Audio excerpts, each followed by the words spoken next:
මල් නෙලලා පැන් විහලා දූත පුරා සියුමැලියා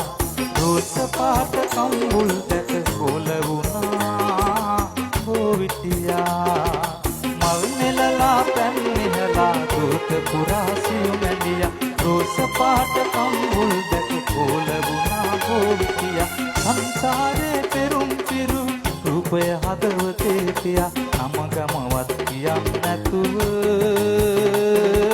යන්න ගියා ඒ ළමයා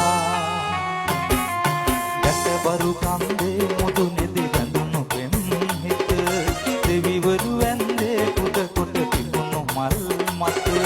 රච්චුරු බණ්ඩාර දෙවියනේ ඇගේ අත තබා ගන්න වරම් දෙන්න යොමා සවනත ගැටබරු කන්දේ මුදු නෙදි බැඳුණු පෙම් හිත දෙවිවරු ඇන්දේ පුද කොට තිබුණු මල් මත රච්චුරු බණ්ඩාර දෙවියනේ ඇගේ අත